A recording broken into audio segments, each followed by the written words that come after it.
ఆధ్యాత్మిక జూమ్ కార్యక్రమం ఈరోజు 4580 రోజు చేరుకున్నది. దానికి మనం స్తుతించాలి, కొண்டாడాలి. ఇప్పుడు ఈ ఉదయకాలపు ఈ యొక్క కూడికలో మన మధ్యలో పెద్దలు రెడ్డమ్మన్న గారు ఉన్నారు. వందనాలు రెడ్డమ్మన్న గారు. ప్రార్థన చేయండి.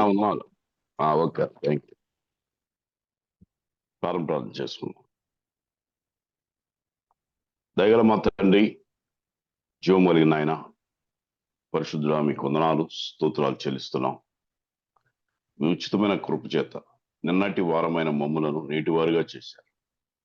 కేవలం దయా సంకల్పం. జగత్తు పునాది వేయబడక మునిపే వారెవరో మేమెవరమో, ఎక్కడెక్కడ వారమో మా తండ్రి ఒక రక్తంలో మా తండ్రి కడుగుబడింది బిడ్డలమైన మమ్మల్ని చేర్చుకొని వేకుజాం యావత్తునైనా మరి అందరూ శాంతిలో ఉంటుండగా వేకుని లేచి మీ దగ్గర మాటలు విని నీ పరిశుద్ధులైన పిల్లలతో సహవాసం చేసే భాగ్యం మాకు ఇచ్చారు. అందుని బట్టి మీకు స్తోత్రాలు చెల్లిస్తూ జరగవలసిన కార్యక్రమాన్ని నిర్వాహకులను, అధ్యక్షత వహించిన మీ దాసుని, వాక్య పరిచర్య జరిగించవలసిన వారిని, కీర్తనలు పాడవలసిన వారిని, నెట్వర్క్ని మీ ఆత్మాదం ఉంచుకొని చక్కగా జరిగించుకొని మీ నామానికి మహిమకరించు. ఈ అవకాశం, గొప్ప ధన్యకరమైన ఈ అవకాశం నాకు అనుగ్రహించిన మా దేవుడు అని మీకు సాగిరిపడి నమస్కరిస్తూ స్తోత్రాలు చెల్లిస్తూ పెద్దలు మా ప్రియులు మా తండ్రి లోకా గారిని కూడా నీ జీవమల హస్తాలకు అప్పగించుకుని యేసుక్రీస్తు వారి నామంలో వినయలమై బ్రతిమలాడి అడిగి వేడుకొంచున్నాం తండ్రి. ఆమేన్. చక్కని ఆరంభ ప్రార్థన చేసిన పెద్దలు రెడ్డమ్మన్న గారికి వందనాలు. ఇప్పుడు మన మధ్యలో చక్కని దేవుని పాటలు పాడే సహోదరుడు జి తిమోతి అన్నగారు ఎస్ఎల్ గుడిపాడు నుండి మన మధ్యలో ఉన్నారు. వందనాలు తిమోతి అన్న గారు. కీర్తన పాడండి. దేవునికి స్తోత్రములు. మార్నింగ్ కాన్ఫరెన్స్ పరిచర్యకు చేరివచ్చిన దేవుని దాసులకు, పెద్దలకు, సోదరులకు ప్రభు అయిన యేసుక్రీస్తు నామమున అందరికీ ప్రేమ వందనాలు. ఉదయకాలంలో ప్రభుని స్తుతిద్దాం. నా స్తుతుల పైన నివసించువాడా, నా అంతరంగి కూడా యేసయ్యా. నా స్తుతుల పైన నివసించువాడా, నా అంతరంగి కూడా యేసయ్యా. నీవు నా పక్షమై ఉన్నావు గనుకే జయమే జయమే, అన్ని వేళల జయమే. నీవు నా పక్షమై ఉన్నావు గనుకే జయమే జయమే, ఎల్లవేళల జయమే. నన్ను నిర్మించిన రీతి తలచగా ఎంతో ఆశ్చర్యమే, అది నా ఊహకు వింతైనది. నన్ను నిర్మించిన రీతి తలచగా ఎంతో ఆశ్చర్యమే, అది నా ఊహకు వింతైనది. ఎరుపెక్కిన శత్రువుల చేతి నుండి తప్పించి ఎనలేని ప్రేమను నాపై కురిపించావు. ఎరుపెక్కిన శత్రువుల చేతి నుండి తప్పించి ఎనలేని ప్రేమను నాపై కురిపించావు. నా స్తుతుల పైన నివసించువాడా, నా అంతరంగి కూడా యేసయ్యా. నీవు నా పక్షమై ఉన్నావు గనుకే జయమే జయమే, ఎల్లవేళల జయమే. ద్రాక్షవల్లి అయిన నీలోనే బహుగా వేరు పారగా, నీతో మధురమైన ఫలములీయునా. ద్రాక్షవల్లి అయిన నీలోనే బహుగా వేరుపారగా నీతో మధురమైన ఫలములేయునా. ఉన్నత స్థలములపై నాకు స్థానమిచ్చితివి విజయుడా, నీ కృప చాలును నా జీవితాన.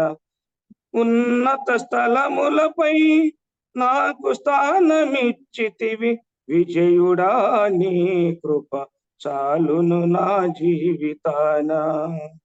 నా స్తుతులపైన నివసించువాడా, నా అంతరంగి కూడా యేసయ్యా.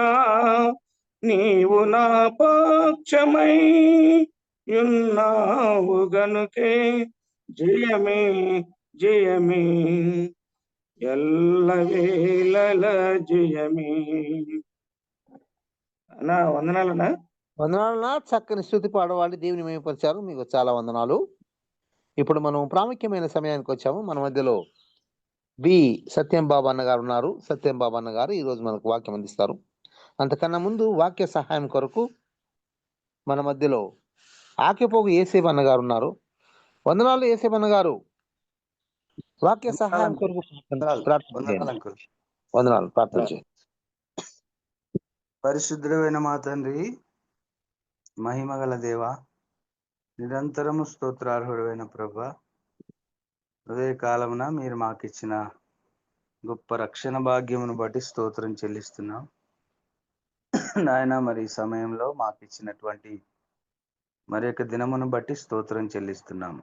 గత రాత్రంతా కూడా మీ కృపలో భద్రపరిచి ప్రభా చక్కని నిద్రనిచ్చి ప్రభా ఉదయమున నాయన మరి మీ ముఖ కాంతిని ఆయన దర్శించుటకు నాయన మరి ప్రభా మీ వాక్య ప్రత్యక్షతను మేము చూడడానికి, నాయన వాక్యం వినడానికి, నాయన మీతో గడపడానికి మాకు ఇచ్చి మీతో ప్రారంభించడానికి ఇచ్చిన కృపకై స్తోత్రం చెల్లిస్తున్నాం నాయన. నాయన ఘనత మహిమ ప్రభావాలు పొందుకొనమని ప్రభు అయిన యేసుక్రీస్తు వారి శ్రేష్టమైన నామమున స్తుతించి ప్రార్థించి ప్రారంభిస్తున్నాం తండ్రి, ఆమేన్. వందనాలు. వాక్య సహాయం కొరకు చక్కని ప్రార్థన చేసిన ఆకెపోగు ఏసేబన్న గారికి వందనాలు.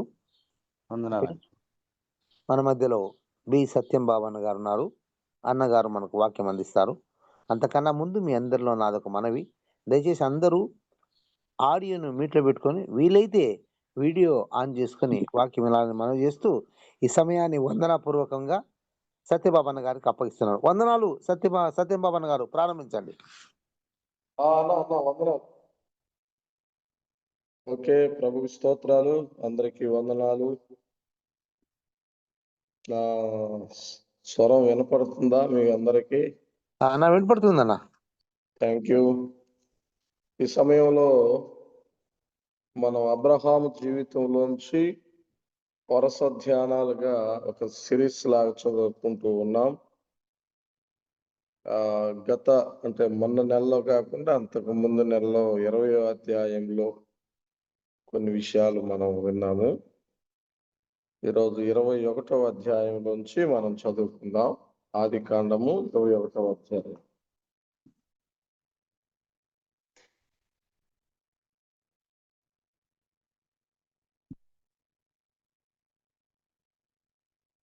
యెహోవా తాను చెప్పిన ప్రకారము శారాను దర్శించెను.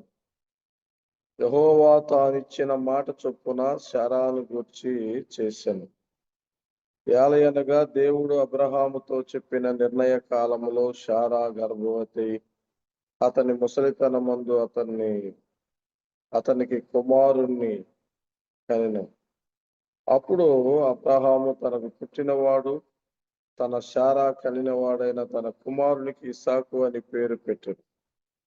మరియు దేవుడు అబ్రహామునకు ఆజ్ఞాపించిన ప్రకారము అతడు 8 దినముల వాడైన ఇస్సాకు అను తన కుమారునికి సున్నతి చేసెను. అబ్రహాము కుమారుడైన ఇస్సాకు అతనికి పుట్టినప్పుడు అతడు 100 ఏండ్ల వాడు. అప్పుడు శారా, దేవుడు నాకు నవ్వు కలుగజేసెను, వినువారెల్లా నా విషయమై నవ్వెదరు అని. మరియు శారా పిల్లలకు స్తన్యమిచ్చునని ఎవరు అబ్రహాముతో చెప్పునని నేను అతని ముసలితనమందు కుమారుని కంటిని కదా అని. ఆ పిల్లవాడు పెరిగి పాలు విడిచెను. ఇస్సాకు పాలు విడిచిన దినమందు అబ్రహాము గొప్ప విందు చేశాను. అప్పుడు అబ్రహామునకు ఐగుప్తురాలైన హాగరు కనిన కుమారుడు పరిహసించుట చారా చూశాను. ఈ దాసిని దీని కుమారుణ్ణి వెళ్ళగొట్టుము. ఈ దాసి కుమారుడు నా కుమారుడైన ఇస్సాకుతో వారసుడై ఉండుడని అబ్రహాముతో అనెను. అతని కుమారుణ్ణి బట్టి ఆ మాట అబ్రహామునకు మిక్కిలి దుఃఖము కలుగు చేశాను. అయితే దేవుడు ఆ చిన్న వారిని బట్టి నీ దాసిని బట్టి నువ్వు దుఃఖపడవద్దు. శారా నీతో చెప్పిన ప్రతి విషయములో ఆమె మాట వినుము. ఇస్సాకు వలన అయినది నీ సంతానం అనబడును. ప్రార్థన చేద్దాం. పరిశుద్ధుడు అయిన తండ్రి, దయగలిగిన దేవా, నీకే స్తోత్రాలు చెల్లిస్తున్నాం. ఇంతవరకు నీ కృపలో కాపాడి భద్రపరిచారు. నీకే వందనాలు చెల్లిస్తున్నాం. ఈ ఉదయకాల సమయంలో మొబైల్ కాన్ఫరెన్స్ లో ప్రభువుతో ప్రతి ఉదయం అనే ఈ కార్యక్రమాన్ని వేల ఎపిసోడ్స్ గా మీరు మలచి ఒక చక్కని రూపానికి తీసుకొస్తున్నారు. స్తోత్రాలు చెల్లిస్తున్నాం.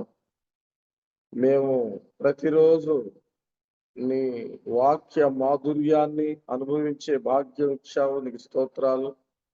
మేము కలుసుకోలేని అనేక స్పీకర్లని ఈ యొక్క మొబైల్ వేదిక ద్వారా కలుసుకొని ప్రతి ఉదయం ప్రభువా మధురమైన భోజనాలు భుజించటానికి మీరు ఇస్తున్న విధానం బట్టి స్తోత్రములు, వందనాలు చెల్లిస్తున్నాం. మరి ఈ సమయంలో చక్కని పాటల ద్వారా నీ నామం మహింపరిచారు. వాక్యము ద్వారా ఘనపరచబడాలి. మీరు నీ కుమారుడైన క్రీస్తు ప్రభు హెచ్చించబడాలి. అల్పులమైన మేము తగ్గించబడాలి. మీ ఆత్మ కార్యం జరిగించబడాలి. అందును బట్టి నీకే స్తోత్రములు చెల్లిస్తూ యేసు ప్రభు నామమున స్తోత్రం చెల్లించి స్తుతించి వేడుకుంటున్నాము తండ్రి. ఆమేన్. ప్రియులారా, మరి వరుసగా మనము అబ్రహాం జీవితంలోంచి ఆదికాండం 12వ అధ్యాయం దగ్గర నుంచి వరుసగా మనం ధ్యానం చేస్తున్నాం. మధ్యలో 1-2 అధ్యాయాల్లో మధ్యలో పనిని బట్టి మనం వేరే చెప్పలేకపోయాము. సరే, ఏదేమైనా 21వ అధ్యాయము చాలా అద్భుతమైన అధ్యాయం. అబ్రహాం జీవితంలో ఆనందకరమైన అధ్యాయం. మరి దాదాపు 25 సంవత్సరాల క్రితం దేవుడు చెప్పిన వాగ్దానం నెరవేర్చబడటం చూసి చాలా ఆనందకరమైన విషయాలు మనం చూస్తాం. నేను చదివిన ఈ భాగం దాదాపు ఎక్కువ సార్లు పిల్లలకు అన్నప్రస కార్యక్రమం చేసే సమయాల్లో, ఏదైనా పుట్టినరోజు సమయంలో, ఇలాంటి సందర్భాల్లో ఎక్కువగా దైవజనులు మరి ఆదికాండం 21వ అధ్యాయం ఇస్సాకు జీవితంలోంచి చాలా విషయాలు చెప్పారు. ఒక రకంగా చెప్పాలంటే ఇప్పుడు చదివిన ఈ అధ్యాయంలోంచి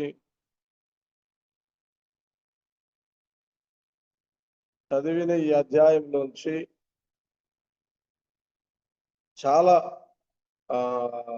వందల వేల ప్రసంగాలు ఆ పేర్లతో ఈ అధ్యాయానికి రకరకాల పేర్లు పెట్టి చాలా ప్రసంగాలు ఉన్నాయి, రకరకాల పేర్లు. కాబట్టి దీన్ని మనము కదిలించి ఒకటి అని చెప్పడానికి మన వల్ల కాదు. ఇప్పుడు నేను ఏదైనా ఒక ప్రసంగం చేస్తే అది ఒక చిన్న నలుసు లాంటిది.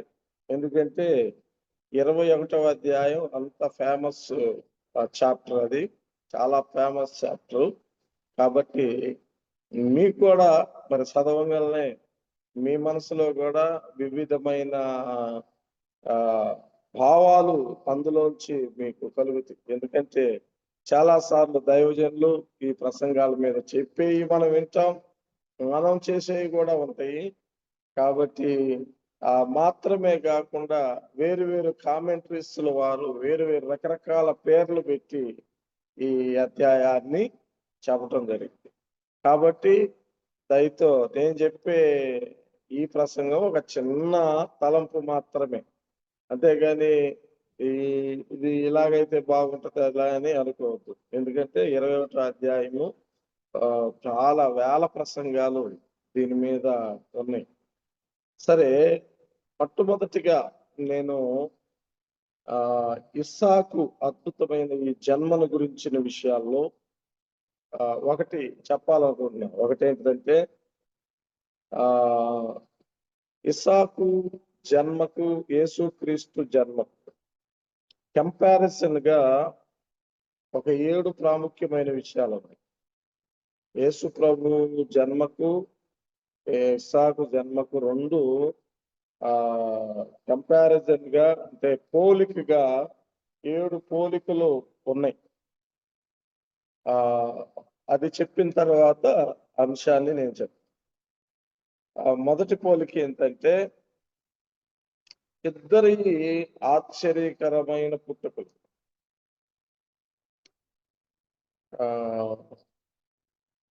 ఇస్సాకు పుట్టుక గాని యేసు ప్రభు పుట్టుక గాని గమనించినప్పుడు వాళ్ళు ఇక ఇది శరీరం అంతా మృతతుల్యమైపోయి పిల్లలు పుట్టని సమయంలో వాళ్ళకి పిల్లలు పుట్టడం అద్భుతం.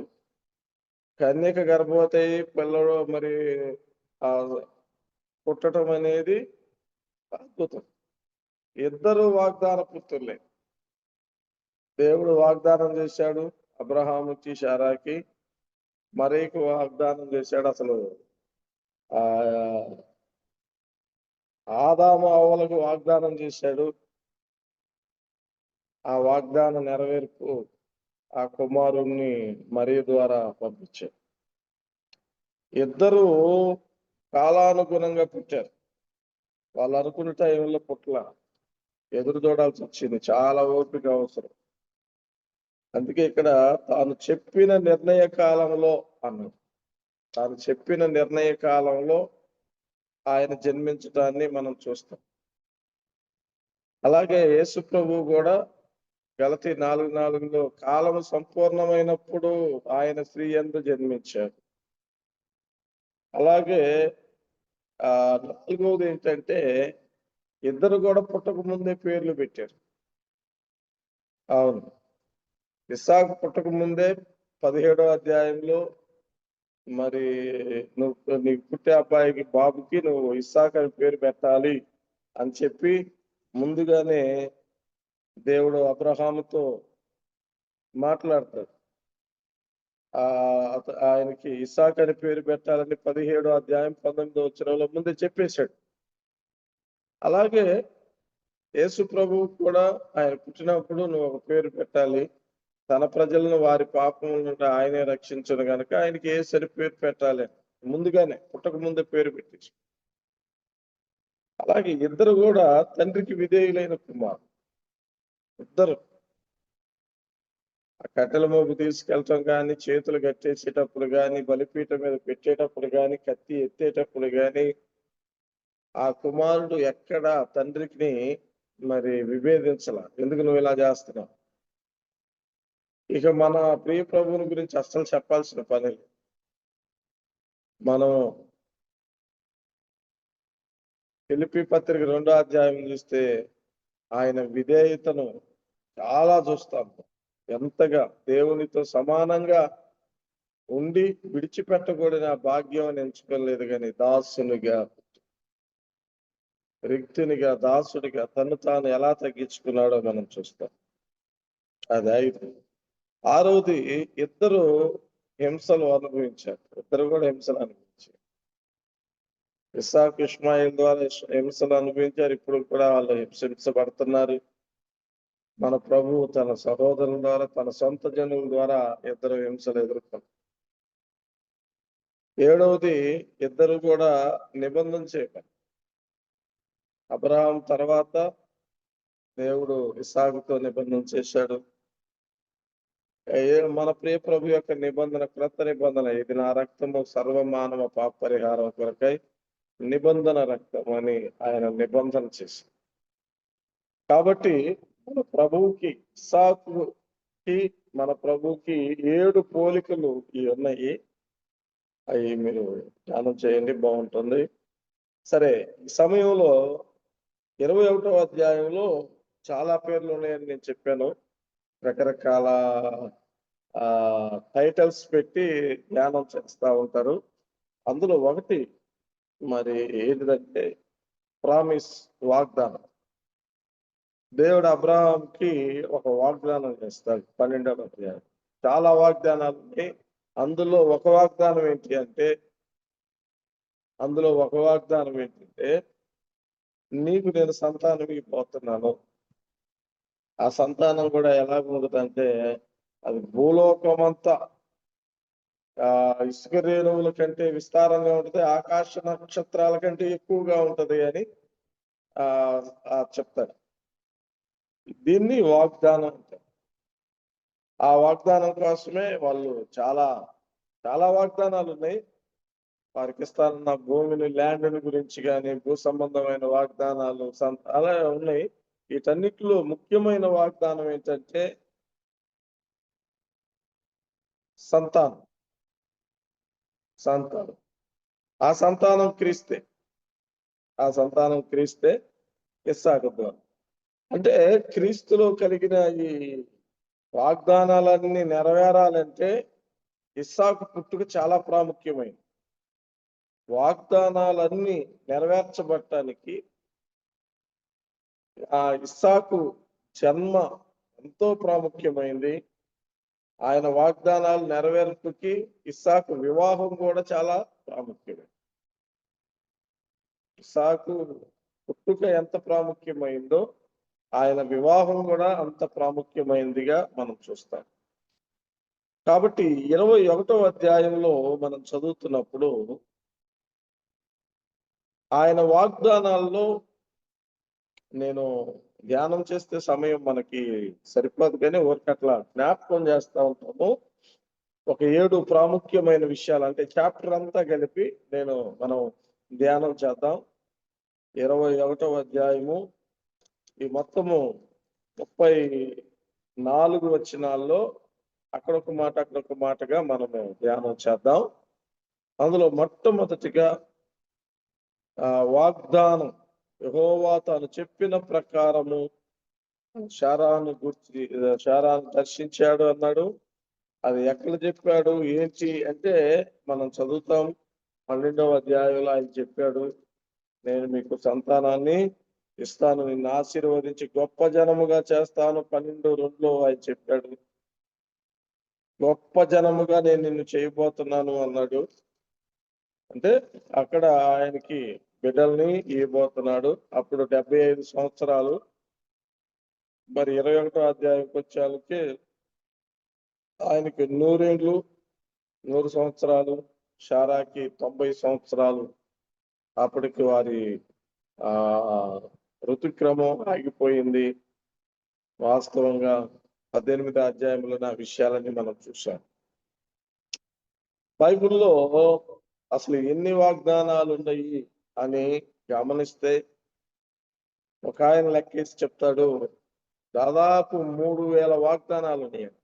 3000 వాగ్దానాలు మొత్తం. ఇంకా ఏమన్నా ఎక్కువ ఉండొచ్చేమో, కానీ లెక్కేస్తే మొత్తము 3000 వాగ్దానాలు. సరే, ఇక్కడ మనం గమనిస్తున్నప్పుడు అబ్రహాముకి దేవుడు వాగ్దానం చేశాడు. ఆ వాగ్దాన నెరవేర్పు బిడ్డల విషయంలో ఇక్కడ ఆ వాగ్దానం నెరవేరుతుంది. ల్యాండ్ విషయంలో ఆయన ఆ వాగ్దానం నెరవేరాలి అబ్రహాము జీవితంలో. స్టెఫను ప్రసంగం చేస్తా కనీసం పాదం పట్టే స్థలం కూడా ఆయనకి దొరకలేదు. 7వ అధ్యాయంలో అపోస్తల కార్యం. ఆ వాగ్దానం ఎక్కడ నెరవేరింది అంటే యెహోషువ కాలంలో ఆ ల్యాండ్ గురించి, పాలు తేనెలు ప్రవహించు దేశాన్ని ఇస్తానన్న ఆ వాగ్దానం అక్కడ నెరవేరు. ఆయన వాగ్దానాలు ఇచ్చి నెరవేర్చు దేవుడుగా మనం చూస్తాం. సరే, ఇక్కడ యెహోవా తాను చెప్పిన ప్రకారం శారాను దర్శించను. యెహోవా తాను ఇచ్చిన మాట చొప్పున శారాను గుర్చి చేసెను. ఎట్లనగా దేవుడు అబ్రహాముతో చెప్పిన నిర్ణయ కాలంలో శారా గర్భవతి అతని ముసలితనమందు అతనికి కుమారుణ్ణి కనెను. అప్పుడు అబ్రహాము తనకు పుట్టినవాడు, తనకు శారా కనిన వాడైన తన కుమారునికి ఇస్సాకు అని పేరు పెట్టాను. ముందు చెప్పాడు కదా. అంటే ఇక్కడ మొట్టమొదటిగా మనం ఏం చూస్తున్నాం అంటే, యెహోవా తాను చెప్పిన ప్రకారం శారాను దర్శించాను. అవును, యొక్క వాగ్దానము గురించి నా అంశం మనం చదువుతున్నాము. దర్శించను అనే కాడ ప్రదర్శించను అని చెప్తున్నాం. ప్రదర్శించను, వాగ్దానం ప్రదర్శన జరుగుతుంది, వాగ్దాన ప్రదర్శన జరుగుతుంది అని చెప్పాలి. వాగ్దాన ప్రదర్శన జరుగుతుంది. దేవుడు వాగ్దానం ఇచ్చాడు. ఆ వాగ్దానం కొంత వారిలో ఉన్న ఐగుప్తుకి 13వ అధ్యాయంలో వెళ్ళారు. కొంచెం పక్కగా తప్పిపోతున్నారు. మరలా 16వ అధ్యాయంలో ఐగుప్తురాలను తీసుకొచ్చి పిల్లలు పుడతారో లేదా అని ఇంకొంచెం దగ్గరికి అది తప్పిపోయే పరిస్థితులకు తీసుకొస్తున్నారు. ఆయన దేవుడు నమ్మదగిన. 17, 18లో ఆయన వాగ్దానాన్ని స్థిరపరిచి చెప్తున్నాడు. 20వ అధ్యాయంలో మరలా వాగ్దానం కొంచెం ప్రమాదానికి గురయ్యేటట్టుగా అబీమెలెకు శారాని వివాహం చేసుకుందాం లేక దగ్గరికి తీసుకెళ్లిపోయాడు. దేవుడు గద్దించి మరలా తీసుకొచ్చాడు. 21వ అధ్యాయంలో దేవుడు ఆ వాగ్దానాన్ని నెరవేర్చాడు. ప్రియులారా, ఇక్కడ మనం చూస్తున్నాం వాగ్దానం ప్రదర్శిస్తున్నాడు. యెహోవా తాను చెప్పిన ప్రకారం శారాను దర్శించటం అనేది ఆ ప్రదర్శన, వాగ్దాన ప్రదర్శన అనేది మనం గమనిస్తున్నాం. ప్రదర్శిస్తున్నాడు. అవును, వాక్యంలో మనం గమనిస్తున్నప్పుడు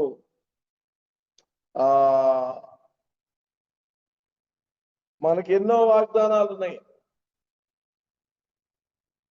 పేతురు రాసిన 2వ పత్రికలో 1వ అధ్యాయం 4వ వచనంలో అమూల్యమును అత్యధికమైన వాగ్దానాలు ప్రభు మనకి ఇచ్చాడు. అమూల్యమును అత్యధికమైన వాగ్దానాలు ఇచ్చాడు. ఎన్ని ఉన్నాయో. వీళ్ళేదో కొత్త సంవత్సరం రోజు వాగ్దానాలు అవి తీసుకుంటా ఉంటారు. అయ్యగారు వాళ్ళు రాసుకునే కాదు ప్రియులారా. మన రామపత్రిక 10:13లో వినుట వల్ల విశ్వాసము కలుగును, వినుట క్రీస్తును గుర్చిన వార్త. ఎవరైతే విశ్వసిస్తారో వారు రక్షించబడతారనే వాగ్దానం ఉంది. అవును, ఈ వాగ్దానాలన్నీ మనకున్నాయి. మొదట నా నీతి, నా రాజ్యం వెతుకు, నీకేం కావాలో నేను ఇస్తాను. వాగ్దానమే. అడుగుడి మీకు ఇవ్వబడును, తట్టుడి తీయబడును, వెతుకుడి దొరుకును. వాగ్దానమే.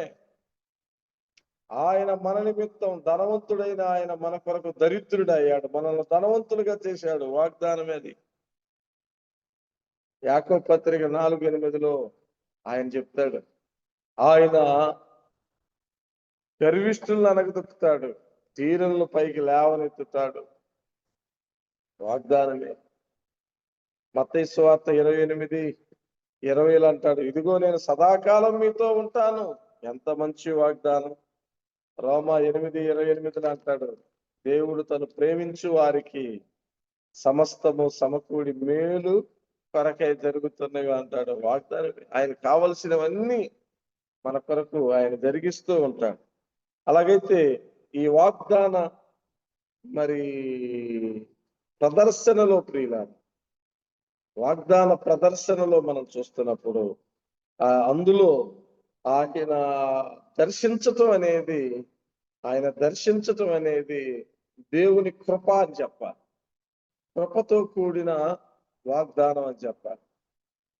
ఎందుకంటే ఆ పరలోకంలో ఉన్న ప్రభు శారాను అబ్రహామును దర్శించటం ప్రదర్శించటం అనేది నిజంగా దేవుని కృప. దేవుని కృప ప్రదర్శించబడుతుంది అక్కడ. అవును, బిడ్డలు అనేది మనం ఒక ఆశీర్వాదం. 127వ కీర్తనలో మనం చూస్తాం, గర్భఫలము ఆయన ఇచ్చు బహుమానం, కుమారులు ఆయన ఇచ్చు స్వాస్థ్యమా. దేవుని ఆ ప్రదర్శన అందులో మనం చూస్తాం. ఆయన ఏది ఇచ్చినా కానీ శ్రేష్టమైన వాటిని ప్రభు మనకిస్తాడు. శ్రేష్టమైన వాటిని ప్రభు మనకిస్తాడు. యాకోబు పత్రిక 1:17లో మనం చూస్తాం ఆ మాటలు. ఏమంటాడంటే, ఆ పరసంబంధమైన జ్యోతిర్మయుడైన ప్రభు దగ్గర నుంచి పరసంబంధమైన ప్రతి ఆశీర్వాదం ప్రభు మనకు అనుగ్రహిస్తున్నాడు. శ్రేష్టమైన ప్రభు మనకిస్తున్నాడు. అవును, ఇంకా శ్రేష్టమైందంటే మనల్నే కుమారులుగా చేసుకున్నాడు. ఒక రకంగా చెప్పాలంటే ఎఫెసీ పత్రిక 1వ అధ్యాయంలో మనం చదువుతాం 3-6 వచ్చిన, జగత్తు పునాది వేయబడక మునిపే ఆయన మనల్ని ఏర్పరచుకున్నాడు. జగత్తు పునాది వేయబడక. నిజంగా ఇక్కడ మొట్టమొదట ఆ దర్శించను అనేది ప్రదర్శించను కృప, దేవుని కృప ప్రదర్శన, దేవుని కృపా వాగ్దానాలు ప్రదర్శిస్తున్నట్లుగా మనం చూస్తాం. అది ఒకటి. రెండో విషయం మనం ఏం చూస్తున్నామంటే, యెహోవా తానిచ్చిన మాట చొప్పున శరాను గూర్చి చేసెను అని. ఇచ్చిన మాట అనేది వాక్యం నెరవేరు. అంటే ఇందులో మనం ఏం చూస్తున్నామంటే, దేవుని వాక్యమును బట్టి వాగ్దానాలు నెరవేరు. దేవుని కృపను బట్టి వాగ్దానాలు నెరవేరుతాయి. అది మొదటి వచనంలో చూసాం. అందులోనే తానిచ్చిన మాట చొప్పున ఆయన జరిగించాడు. ఆ మాట అనేది శారాను గుర్చి చేశాడు. మాట అనేది వాక్యం, వాడు దేవుని ఆ వాక్యంలోంచి వాగ్దానాలు నెరవేర్తాయి. ఈ వాగ్దానాలు మనకున్నవి ప్రియులారా. కొరింథీ 2వ పత్రిక 7:1 నుంచి మనం చూస్తాం. ఈ వాగ్దానాలు మనకున్నాయి. యేసుక్రీస్తులో ప్రతి వాగ్దానం నెరవేర్చబడుతుంది. మన దేవుని వాక్యములో భూమి ఆకాశములు గతించినా నా మాట గతించదాను. భూమి ఆకాశాలు గతించవచ్చేమో, కానీ నా మాట గతించదు అని. మీరు సంఖ్యాకాండము 23:19 కనుక చదివితే అక్కడ బిలాము అంటాడు, సర్వశక్తుడు అబద్ధమాడడు. అవును, అబద్ధమాడడు. ఆయన అబద్ధమాడటకు నరపుత్రుడు కాడు. ఆయన అబద్ధమాడడు. మాత్రమే కాదు, మనం గమనిస్తున్నప్పుడు ఇర్మియా గ్రంథం 1వ అధ్యాయం 12వ వచనంలో, ఇర్మియా గ్రంథం 1వ అధ్యాయం 12వ వచనం చూడండి. ఇందులో మనం ఏం చూస్తామంటే, నీకేం కనపడుతుంది ఇర్మియా అని చెప్తూ అంటాడు, నేను నా వాక్యమును నెరవేర్చుటకు ఆతురపడుతున్నాను. అవును, ఆయన వాక్యము నెరవేర్చుటకు ఆతురపడుతున్నాడు. 12వ వచనం చూడండి. నువ్వు బాగుగా కనిపెట్టితివి, నేను చెప్పిన వాక్యం నెరవేర్చడానికి నేను ఆతురపడుచున్నాను. లోకాసువార్తలో కూడా ఆ మాట మనం చదువుతాం. దేవుడు చెప్పిన ఏ మాట అయినా నిరర్ధకం కాదు. జకరయ్యతో మాట్లాడతాడు. దేవుడు చెప్పిన ఏ మాట అయినా నిరర్ధకం. ఈరోజు మన జీవితాల్లో ఎన్నో చెప్తున్నారు కదా, ప్రసంగాలు వింటున్నాం, వాక్యం చదువుతున్నాం. ఏమండి, టీవీలో వింటున్నారు, ప్రసంగాలు వింటున్నారు, వాక్యం చదువుతున్నాం, క్యాలెండర్లో చదువుతున్నాం, డైరీలను చదువుతున్నాం, ప్రతి ఉదయకాలం అని చదువుతున్నాం. మరి ఈరోజు దేవుని వాగ్దానాలు, అది దేవుని మాటని నువ్వు నమ్ముతున్నావా? ఆ నమ్మకం మనలో ఉందా? అప్లికేషన్ గా మనం చూడాలి ప్రియుల. కాబట్టి 21వ అధ్యాయంలో మరి ఇది గాడ్ ప్రామిస్, దేవుడు చేసిన వాగ్దానాల నెరవేర్పును మనం చూస్తున్నాం. నెరవేరాలి అంటే కేవలం దేవుని కృపను బట్టి ఈ వాగ్దానాలు నెరవేరుతాయని మొదటి వచనంలో చూశాం. నెరవేరాలి అంటే దేవుని తానిచ్చిన మాట చొప్పున, ఆయన మాట అంటే వాక్యం, దేవుని వాక్యము ద్వారానే ఆయన వాగ్దానాలు నెరవేరుతాయని మనం చూస్తున్నాం. మూడవది రెండవ వచనంలో చూడు, ఎట్లనగా దేవుడు అబ్రహాముతో చెప్పిన నిర్ణయ కాలములో అన్నాడు. ఆయన ఒక టైం చెప్తాడు. మనం అనుకున్న టయాలన్నీ ఎట్లయితే బాగుండేది అట్లయితే బాగుండేది అని కాదు. ఆయన ఒక సమయం చెప్తాడు, ఈ టైంలోనే. మరి ఆ టయానికి అబ్రహాము శారా వృద్ధాప్యానికి వచ్చాడు. వృద్ధాప్యానికి వచ్చినా పర్వాలేదు, ఆయన చెప్పిన టైంలోనే ఆయన అది చెయ్యాలనుకుంటాడు. గలతీ 4:4 చూస్తే కాలము సంపూర్ణమైనప్పుడు ఆయన స్త్రీయందు పుట్టి, అంటే అప్పుడు ఇంకా యేసు ప్రభు రావటానికి ఇంకా మనం గమనిస్తున్నప్పుడు కాలము సంపూర్ణమై ఆయన ఒకటి చెప్పినప్పుడు అది నెరవేర్తానికి ఆయన టైం, ఆయన వాచ్ వేరు, నీ వాచ్ వేరు. నెరవేరలేదేదని నువ్వు నేనంటే కుదరదు. ఆ నిర్ణయ కాలం ఒకటి ఉంటది. అయ్యా ద్రాక్షరసం లేదంటే అమ్మా నా సమయం ఇంకా రాలేదు అంటాడు. యేసు ప్రభు ఇంకా రాలేదు ఏంటంటే ఇంకా రాలేదు ఏందని ఇప్పుడు అంటారు. పేతురు రాసిన 2వ పత్రిక 3వ అధ్యాయం 8-9 వచ్చినారు. అందరూ ఎవ్వరు నశించాలని ఆయనకి ఇష్టం లేదు. అందరూ మారు మనసు పొంది రక్షించబడాలని, మన కోసమే. ఇంకా రక్షణ పొందాల్సిన వాళ్ళు చాలా మంది ఉన్నారు, ఆలస్యం చేస్తున్నాడు అంట. అవును, ఎందుకు ఇంత ఆలస్యం అవుతుంది? నిన్న మన అన్నారు ఫ్లైట్ పడిపోయింది కదా, మీ అందరూ తెలుసు, మనం కూడా మాట్లాడుకున్నామేమో అనుకుంటున్నాను. ఆ ఫ్లైట్ పడిపోయినప్పుడు ఒక అమ్మాయి బాగా ఆలస్యం అయిపోయింది, లేట్ అయిపోయింది. సెకండ్ ఫ్లైట్ కి వాళ్ళు దాన్ని లేట్ అయ్యి వెళ్ళిపోయింది ఫ్లైట్. సెకండ్ ఫ్లైట్ కి మీకు టికెట్ ఇస్తామని ఏదో చెప్పారు మొత్తానికి. ఇప్పుడు మనం ట్రైన్ టికెట్ తీసుకుంటే ఆ ట్రైన్ వెళ్ళిపోతే ఇంకో ట్రైన్ ఎక్కుతాం కదా, అట్లా ఏదో మొత్తానికి ఉంది కదా ఆప్షన్. 10 నిమిషాల్లో ట్రైన్ అది ఫ్లైట్ పడిపోయింది అని చెప్పి వెంటనే మెసేజ్ వచ్చేసింది. అందరూ పరుగులు తీశారు. కొన్నిసార్లు కొన్ని ఆలస్యం అవుతున్న విషయాలు చూస్తున్నప్పుడు, ఆలస్యమైన దేవుడు అన్యాయం చేసేవాడు కాదు, అద్భుతాలు చేసే దేవుడు, గుర్తుపెట్టుకో. ఆలస్యమైనా కాదు. కాబట్టి ఆయన నిర్ణయ కాలం ఒకటి ఉంటది. ఆ నిర్ణయ కాలంలో ఆయన చేస్తాడు. ఆయన నిర్ణయ కాలంలో దావీదును పైకి తెచ్చాడు. ఎప్పుడు నా చేతిలో వడిసెలు ఉంటాయి, నా ఎప్పుడు కర్ర ఉంటుంది, ఎప్పుడు సితార అనుకుంటాడు. అందరి చేతుల్లో కత్తులు ఉంటాయి, రాజుల్లాగా ఉన్నారు, నాకు లేదేంది అనుకుంటే ఒకరోజు కత్తి పెట్టాడు. ఇప్పుడు కొట్టేసేయి అన్నాడు. అప్పుడు దావీదు గొలియాతు యొక్క తలను నరికి వేశాడు. కాబట్టి కుమార్తె ఈ ప్రసంగం వింటున్న నీవు, నీ పట్ల దేవుని వాగ్దానాలు ఎన్నో ఉన్నాయి, కానీ అది నిర్ణయ కాలం. ఆ కాలం వచ్చినప్పుడు ఆయన నిర్ణయించిన కాలంలో ఖచ్చితంగా దాన్ని నెరవేరుస్తాడు. వాగ్దాన నెరవేర్పు 21వ అధ్యాయం 4వదిగా మనం చదువుతున్నప్పుడు ఈ వాగ్దాన నెరవేర్పును గురించి చూడండి. అక్కడే ఆయన ఏమంటాడంటే 3వ వచనంలో, అప్పుడు అబ్రాహాము తనకు పుట్టిన వాడును తనకు శారా కనిన వాడైన తన కుమారునికి ఇస్సాకు అని పేరు పెట్టెను అని. ఈ పేరు ఎక్కడ మనం చూస్తామంటే 17వ అధ్యాయము ఆదికాండం 18 వచనం. 17వ అధ్యాయం 19. దేవుడు నీ భార్య అయిన శారా దేవుడు నీ భార్య అయిన శారా నిశ్చయముగా నీకు కుమారుణ్ణి కనును, నువ్వు అతనికి ఇస్సాకు అని పేరు పెట్టుదు. అతని తరువాత అతని సంతానం నిత్య నిబంధనగా నా నిబంధన అతనితో స్థిరపరుస్తాను అన్న.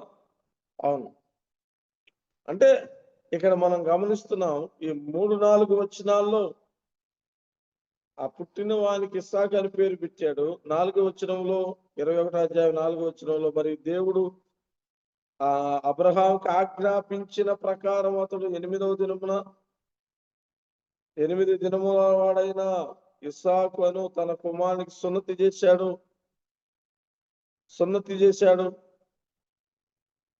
అంటే ఇక్కడ మనం గమనిస్తున్నప్పుడు దేవుడు చెప్పిన వాటికి విధేయతతో అబ్రహాము చాలా విషయాలు చెప్పుకుంటూ వచ్చాడు. ఈ విషయాలన్నీ అబ్రహాంకి 12లో చెప్పాడు, 15 అధ్యాయంలో చెప్పాడు, 17లో చెప్పాడు, 18లో చెప్పాడు. ఇలా చెప్తూ వస్తున్నాడని చెబుతున్న వాటిని మనము విధేయత అవసరం. అది నెరవేరాలి అంటే, అది మన జీవితంలో నెరవేరాలి అంటే, ఇది జరిగేది కాదు, పెట్టేది కాదంటే కుదరదు. మనకి విధేయత అవసరం, వినయం అవసరం. దేవుని వాక్యం పట్ల, దేవుడిచ్చిన వాగ్దానాల పట్ల విధేయత అవసరం. అబ్రహాము జీవితంలో ఇది నెరవేర్చడానికి ఎంత విధేయత కలిగి ఉన్నాడో అబ్రహాము శారాని మనం చదువుతున్నాం. అబ్రహాము శారాని ఎంత విధేయతతో వారు ఉన్నారో మనం చదువుతాం. యెహోషువ గ్రంథంలో కూడా మొదటి అధ్యాయంలో చెప్తాడు, 7-8 వచ్చినాలా ఆయన చెప్తాడు. అవును, కృంగిపోయిన యెహోషువతో ఆయన మాట్లాడుతూ, భయపడకు, దిగులు పడకు, జడియకు, మరి మోషేకు తోడై ఉన్నట్టు నేను నీకు తోడై ఉన్నాను అని చెప్పి ఎంత కొన్ని అద్భుతమైన వాగ్దానాలతో యెహోషువని బలపరుస్తాడు. అద్భుతమైన వాగ్దానాలతో అబ్రహామును బలపరిచాడు. అద్భుతమైన వాగ్దానాలతో శారాను బలపరిచాడు. అద్భుతమైన వాగ్దానాలతో దేవుడు మనల్ని బలపరుస్తున్నాడు. కానీ వాటికి మనం ఏం చూపించాలంటే విధేయత. దేవుడు ఖచ్చితంగా నెరవేరుస్తాడు. వాటిని మనం పాడతాం, వాగ్దానములానిచి నెరవేర్చువాడవు నీవు, మహాసమర్జుండవు, మా రక్షణ శృంగము నీవే. వాగ్దానాలు ఇచ్చి నెరవేర్చుటకు మహాసామర్థ్యుడు. ఆయన సమర్థత, చెప్పింది నెరవేర్చే సామర్థ్యత ఆయన దగ్గర ఉంది. నేను చాలాసార్లు వాగ్దానం చేస్తాను, నేను చేయలేను. వస్తానంటాను, రాలేను. ఇస్తానంటాను, ఇయ్యలేను. కానీ ఆయన వస్తానన్నా, ఇస్తానన్నా ఖచ్చితంగా ఆయన చేస్తాడు. దాని మీద నమ్మకం ఉంచాడు అబ్రహాం. ఆ విధేయత చూయించాడు. ఒకరోజు జరిగింది. చూడండి, ఇంకా మనం కొంచెం ముందుకు చదువుతా ఉంటే, ఆ దేవుని యొక్క వాగ్దానాలు నెరవేర్చబడాలంటే 6-7 వచనాలు కూడా చదువుకుందాం. అప్పుడు శారా, దేవుడు నాకు నవ్వు కలుగజేసెను, వినువారెల్లా నా విషయమై నవ్వెదరు, మరియు శారా పిల్లలకు స్తన్యమిచ్చునని ఎవరు అబ్రహాముతో చెప్పును. నేను అతని ముసలితనమందు కుమారుణ్ణి కంటిని కదా అనుకొనెను. కుమారుని కంటిని కదా అనుకొనెను. కుమారుణ్ణి కంటిని కదా అనుకుంటున్నాను. అంటే ఇది ఉయ్యాల పాట అంటారు. పిల్లల్ని ఉయ్యాలేసేటప్పుడు వాళ్ళు జోల పాటలు పాడుతూ ఉంటారు. మామూలుగా మనకెళ్ళి కొన్ని స్థలాల్లో ఉయ్యాలేయాలని పిల్లల్ని అంటారు. మీరు చూడండి, అక్కడ కోరస్ అధ్యాయం రాస్తూ 6-7 వచనాల్లో వెంటనే అక్కడ మార్పు చేశారు. మీరు ఆదికాండం 2వ అధ్యాయంలో కూడా ఆదాము ఇలాగ పాట పాడిననే కాడ వెంటనే ఇట్లాగే కోరస్ పెడతాడు. చూడండి, అంటే ఇది పాట, సాంగ్. బియ్యాల్లో వేసి ఇస్సాకును ఊపుతూ జ్వాలపాటలాగా పాడుతుంది. ఏమని? అప్పుడు శారా, దేవుడు నా విషయమై నాకు నవ్వు కలుగజేశాడు. ఈ నవ్వు ఇప్పుడు కొత్త కాదు. 17లో నవ్వు, 18లో నవ్వు. ఆ అబ్బాయి పేరు ఇస్సాకు అంటే నవ్వు. ఇప్పుడు నవ్వు, వినేవాళ్ళు నవ్వు. చూడు, వినేవాళ్ళకు కూడా నవ్వే అంట. వినేవాళ్ళు నవ్వుతారు, నేను నవ్వుతాను, నా కొడుకు నవ్వుతారు, నా భర్త నవ్వుతారు, అందరూ నవ్వే, అందరికి జాయ్ జాయ్ జాయ్, అందరికి సంతోషమే. ఇస్సాకు పుడితే అందరికి సంతోషమే, ఆ ఇంటి వాళ్ళందరికి సంతోషమే. యోహాను పుడితే అనేకులు సంతోషపడతారు, కానీ యేసు ప్రభు పుడితే ప్రజలందరికీ కలగబోయే మహా సంతోషకరమైన శుభవార్త. ఇస్సాకు పుడితే ఇంటి వారికి శుభవార్త, యోహాను పుడితే అనేకులకి శుభవార్త అది. కానీ యేసు ప్రభు పుడితే ప్రజలందరికీ కలగబోవు మహా సంతోషకరమైన శుభవార్త. కాబట్టి ప్రియులారా, ఒక పాట పాడుతుంది. ఈ పాటలో అందరు నవ్వుతారంటూ నేను ముసల్దాన్ని కదా అంట. ముసల్దానం అనే సంగతి నీకు తెలుసు, ముసలివాడని ఆయనకి తెలుసు. బలహీనుడు అని బలహీనరాలు అని నీకు తెలుసు, బలహీనుడని ఆయనకి తెలుసు. బలహీనుడని పౌలుకు తెలుసు, బలహీనుడు అని నువ్వు కూడా తెలుసు. సంఘంలో బలహీనుల్లోంచే బలమైన కార్యాలు చేసే దేవుడు మనకున్నాడని అది తెలుసుకో. దేవుని వాగ్దానాలు నెరవేర్చటానికి మనం బలహీనులుగా ఉన్నప్పుడే ప్రభు బలమైన కార్యాలు చేస్తాడు అనేది గుర్తుపెట్టుకోవాలి. కొరింథీ 2వ పత్రికలో 12వ అధ్యాయంలో అయ్యా ఆయన అంటాడు, నా కృప నీకు చాలు, నేనెప్పుడు బలహీనుడు అప్పుడే బలవంతుడు అంటాడు. ఎందుకు? దేవుని కృప నా దగ్గర ఉంది. ఈ బలహీనుల్ని బలవంతులుగా చేస్తాడు. కొరింథీ 1వ పత్రిక 1:29లో బలహీనుల్ని ఏర్పరచుకున్నాడు బలవంతులుగా చేయటానికి. నీచుల్ని, పనికిరాని వాళ్ళని, అజ్ఞానుల్ని ఏర్పాటు చేసుకున్నాడు. దేవుడు వాగ్దానం నెరవేర్చటంలో మనం గమనిస్తున్నప్పుడు ఒక బలహీనుల ద్వారా బలమైన వాగ్దానాన్ని నెరవేర్చటాన్ని మనం చూస్తాం ప్రియులారా. అంతేకాదు ఆరో మాటను కూడా మనం గమనిస్తున్నప్పుడు 8, 9, 10 వచనాలు చూడండి. ఆ పిల్లవాడు పెరిగి పాలు విడిచి, ఇస్సాకు పాలు విడిచిన దినమందు అబ్రహాము గొప్ప విందు చేసెను. నేను ఇందాకే చెప్పా, దీని మీద వేల ప్రసంగాలు ఉన్నాయి. ఒక మాట చదువుతా ఉంటే మీకు చాలా మైండ్ లో మదులుతా ఉంటాయి. కాబట్టి నేను ఒక విషయం మీద చెప్పుకుంటా వస్తున్నా, ఇక మీరు చెప్పాలని చాలా ఉంటాయి. ఆ పిల్లవాడు పెరిగి పాలు విడిచెను. ఇస్సాకు పాలు విడిచిన దినమందు అబ్రహాము గొప్ప విందు చేశాడు. అందరిని పిలిచాడు, గొప్ప విందు. అప్పుడు అబ్రహామునకు ఐగుప్తురాలైన ఆగరు కనిన కుమారుడు పరిహసించుట శారా చూశారు. చాలా గొప్ప విందు జరిగింది. కనానీయులు అనేకులు వచ్చారు. చాలా మరి అబ్రహాము దగ్గరే అలవర్చబడిన పని వాళ్ళే 318 మంది ఉన్నారంటే ఇక యవనస్తులే. ఇక మిగతా వాళ్ళ కుటుంబాలు ఇంకా ఎంతమంది ఉన్నారు, ఇంకా చుట్టుపక్కల ఎంతమంది వచ్చారు, దానిలో మరి ఎవరు ఆగరున్నాడు, ఇస్మాయిల్ ఉన్నారు, అందరూ బాగానే ఉన్నారు. కానీ ఇస్మాయిల్ ఎందుకో ఉండి ఇస్సాకు దగ్గరికి వెళ్ళి అందరిలో ఎగతాళి చేయటం స్టార్ట్ చేశాడు. ఇక్కడ ఎగతాళి చేసాను అని ఉన్నాడు, పరిహసించాడు అని ఉంది ఇక్కడ. కానీ గలతీ పత్రికలో పరిహసించాడని లేదు. అక్కడ గలతీలకు రాసిన పత్రికలో అపోస్తలుడైన పౌలు ఏమని రాశాడంటే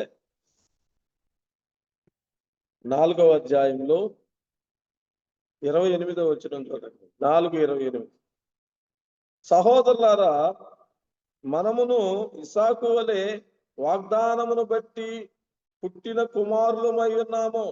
మనం ఇస్సాకులాగా వాగ్దానమును బట్టి పుట్టిన కుమారులమై ఉన్నాము. అప్పుడు శరీరమును బట్టి పుట్టినవాడు ఆత్మను బట్టి పుట్టినవాడిని ఎలాగో హింస పెట్టినో ఇప్పుడు అలాగే జరుగుతున్నది అంటే ఇక్కడ మనం చూస్తున్నాం. ఇస్సాకు జన్మ, ఇష్మాయిలు జన్మ, మరి పౌలు చెప్తూ ఏమంటున్నాడంటే ఇస్సాకు జన్మను గురించి ఆత్మను బట్టి పుట్టినవాడు అన్నాడు.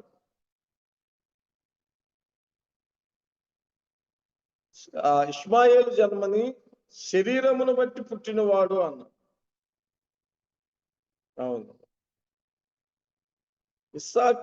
ఇస్సాకు అంటే అర్థం ఇష్మాయేల్. ఇష్మాయేల్ అంటే దేవుడు వీరును అని అర్థం. కానీ ఇష్మాయేలు వెనక బ్యాక్గ్రౌండ్ లో ఆయన ఏమంటాడంటే అతడు అడవి గాడిద లాంటి వాడు అని. అతడు అడవి గాడిద లాంటి వాడు, అందరి చేతులు అతనికి విరోధము, అతని చెయ్యి అందరికి విరోధము, అతని చెయ్యి అందరికి విరోధము, అందరి చేతులు అతనికి విరోధము, అతడు తన సహోదరుల ఎదుటనే ఉంటాడు అన్నాడు. అవును, అతడు తన సహోదరుల ఎదుటే ఉంటాడు అన్నాడు. ఇప్పుడు కూడా వాళ్ళు పాలస్తీనాలో ఇశ్రాయేలీయుల ఎదుటే ఉన్నారు. వాళ్ళు ఇప్పుడు కూడా అన్ని విరోధమే, మొత్తం ప్రపంచం అంతా విరోధం. ఏదో అంటారు మరి, నాది నిజం కాదని. మనం ఈ చేత్తో గడిగితే వాళ్ళు ఈ చేత్తో గడుగుతారు అంటారు. మరి అది నిజం అవుతుంది నాకు తెలియదులే. కానీ సరే, ఏదేమైనా కానీ ఇక్కడ మనం చూస్తున్నాం, శరీరమును బట్టి పుట్టినవాడు ఇష్మాయేలు, ఆత్మను బట్టి పుట్టినవాడు ఇస్సాకు. అయితే ఇద్దరి మధ్య ఏం జరుగుతుంది అంటే హింస పెడుతున్నాడంట, హింస పెడుతున్నాడు. ఇప్పుడు అలాగే జరుగుతుందిగా. 30 4వ అధ్యాయం 30 గలతీ పత్రిక. ఇందును గూర్చి లేఖనం ఏమి చెప్పుచున్నది? దాసిని దాని కుమారుడిని వెళ్ళగొట్టుము. దాసి కుమారుడు స్వతంత్రాలి కుమారుడితో పాటు వారసుడై ఉండడు కాగా, సహోదరులారా, మన స్వతంత్రాలి కుమారులమే గాని దాసి కుమారులము కాము. అంటే ఇక్కడ ఒక రకంగా చెప్పాలంటే పౌలు ఎంత డీప్ గా వెళ్ళిపోయారంటే ఈ జన్మలో దాసి స్వతంత్రాలు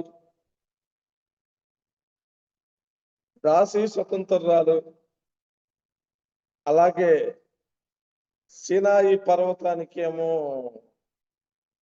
హాగర్ని, పరలోకంలో ఉన్న యెరూషలేముకి ఏమో శారాని పోల్చటం, ఈ ఇష్మాయేలు ఆ హింస ధర్మశాస్త్రానికి పోల్చి ఇస్సాకుని కృపకు పోల్చి మాట్లాడటం, ఈరోజు మనం కూడా ఇలా హింసించబడుతున్నాం అని చెప్పి మాట్లాడటం చాలా అద్భుతమైన విషయం.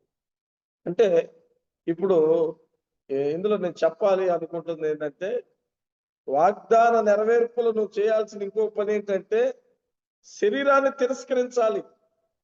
8 నుంచి 12 వచనాలు మనకు నేర్పేది ఏంటంటే, దాసిని దాని కుమారుని వెళ్ళగొట్టు, ఈ శరీరాన్ని నువ్వు విసర్జించాలి, ఈ ధర్మశాస్త్రాన్ని పక్కన పెట్టాలి, కృప తీసుకోవాలి, ఆత్మను తీసుకోవాలి. అందరు అబ్రహాం పిల్లలంటే అట్లా వాగ్దానమును బట్టి పుట్టినవాడే అన్నాడు. అక్కడే చెప్పాడు చూడండి, రోమాపత్రిక 8వ అధ్యాయం. టైం ఏం అయిపోతుంది, ముగిస్తున్నాను. రోమాపత్రిక 8వ అధ్యాయం చెప్పండి, ఒక మాట చదివి ప్రార్థన చేద్దాం. రోమాపత్రిక 9వ అధ్యాయము 7వ వచనం. అబ్రహాము సంతానమైనంత మాత్రమున అందరూ పిల్లలు కారు, ఇస్సాకు వలనైనదే నీ సంతానం అనబడును. అనగా శరీర సంబంధమైన పిల్లలు దేవుని పిల్లలు కారు గాని వాగ్దాన సంబంధమైన పిల్లలే సంతానముగా ఎంచబడుతురు. పిల్లల అబ్రహాం పిల్లలైనంత మాత్రాన అందరూ మేము అబ్రహాం పిల్లలమంటే, కెతురా ద్వారా కొంతమంది పిల్లలు ఉన్నారు, హాగర్ ద్వారా కొంతమంది పిల్లలు ఉన్నారు, శారా ద్వారా పిల్లలు ఉన్నారు. వీళ్ళందరూ పిల్లలే, అందరూ సున్నతి పొందిన వాళ్ళే. మేమందరం మారుమనసు పొందుతున్నాం, మేము కూడా అబ్రహాం పిల్లల. ఆఖరికి అగ్నిగుండంలో కాలిపోతున్న వాడు కూడా తండ్రి అయిన అబ్రహామా అని కేకేస్తున్నాడు. వీళ్ళందరూ కాదు, వాగ్దానమును బట్టి పుట్టినవాడే. అందుకే ఇక్కడ అన్నాడు 21వ అధ్యాయంలో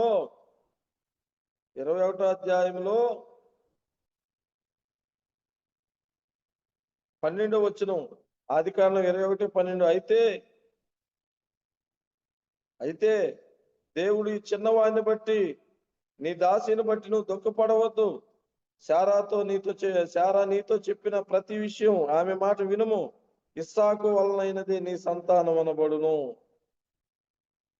ఇస్సాకు వలనైనదే నీ సంతానం. 10వ వచనంలో ఉంది. ఈ దాసిని దీని కుమారుని వెళ్ళగొట్టుము. ఈ దాసి కుమారుడు నా కుమారుడైన ఇస్సాకుతో వారసుడై ఉండడని అబ్రహాముతో చెప్పింది. నువ్వు కుమారుడువా వారసుడువా? అబ్రహాముకు కుమారులుగా ఉండొచ్చేమో గాని అబ్రహాముకి వారసుడు ఒక్కడే, ఆయనే ఇస్సాకు. ప్రియులారా, చాలా మంది కుమారులుగా ఉంటారు కానీ వారసులుగా ఉండలేరు. ఇస్సాకు వలనైనదే వారసత్వం.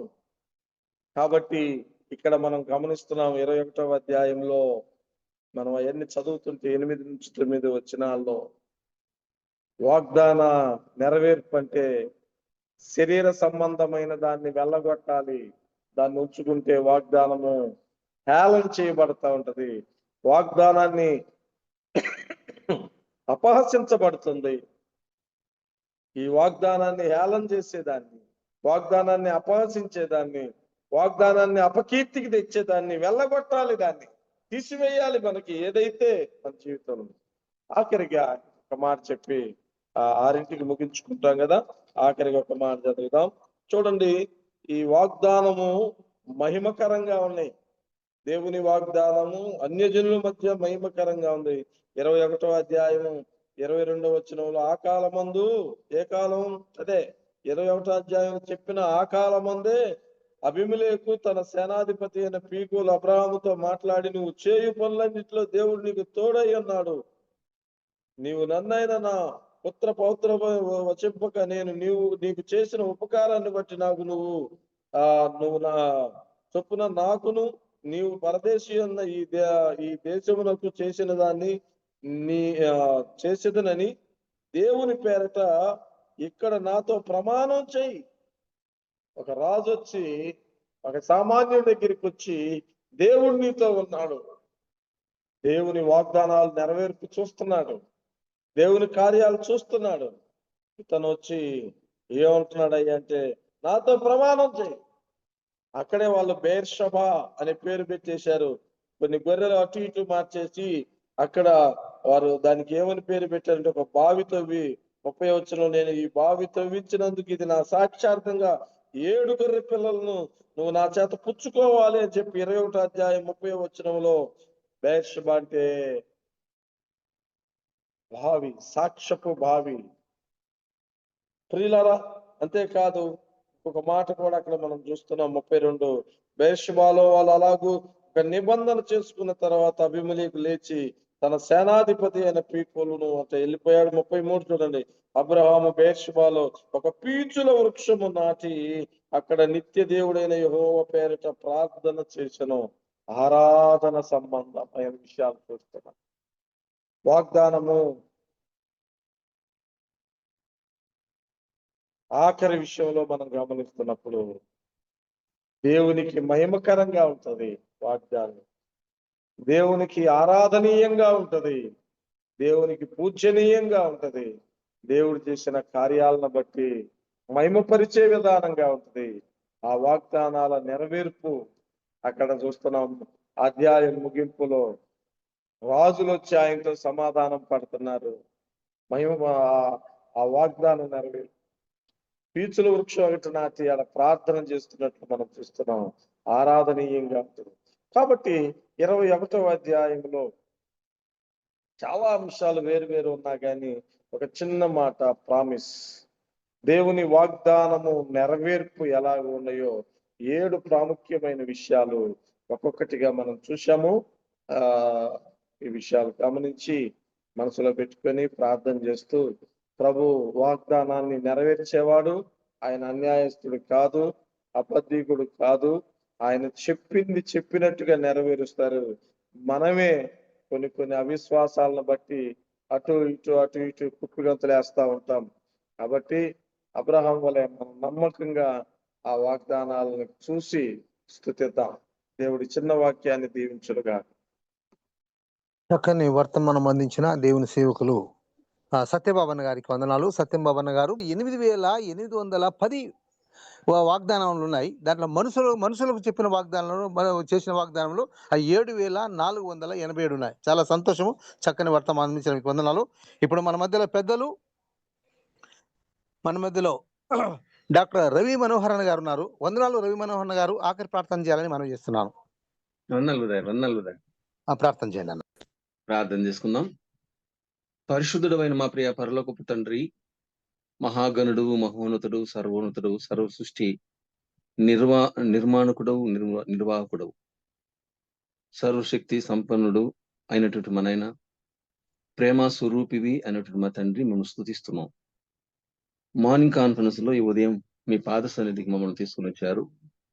4,580వ రోజుకు మరి మా ప్రభా బుధవారం రోజున మమ్మల్ని ఇలాగున సమకూర్చి పాటలు వినిపించటంలోను, వాక్యము అందించటంలోను మీరే సహాయం చేశారు. మరి మా ప్రభువా, వాగ్దానము ఎంతో ప్రాముఖ్యమైన, మీ వాగ్దానాలు ఎంతో అమూల్యమైనవి. కొత్తగా మేము తెలుసు 8,810 వాగ్దానాలని 7,480 వాగ్దానాలు కూడా ఉన్నాయని తెలుసుకున్నాం. కృపగల తండ్రి, కర్ణులు మా ప్రభువా, ఈ ప్రాతకాల వేళ చల్లని సమయంలో మీరు అందించిన మెల్లని స్వరాన్ని బట్టి మీకు స్తోత్రములు చెల్లిస్తాము. దైనందిన జనంలోనికి మేము వెళుతుండగా మాతో మీరుండి నడిపించమని, మీరు రాకడ వరకు మనం సిద్ధపరచమని వేడుకుంటున్నాం. తిరిగి మేము కలుసుకున్న పర్యంతం మీ కాపుదల భద్రత అనుగురించమని మా ప్రభు అయిన యేసుక్రీస్తు పరిశుద్ధ నామములో స్తుతులు, స్తోత్రములు, కృతజ్ఞతలు చెల్లించి ప్రార్థించి వేడుకుంటున్నాం. పరలోకమందున మా పరమ తండ్రి, ఆమేన్.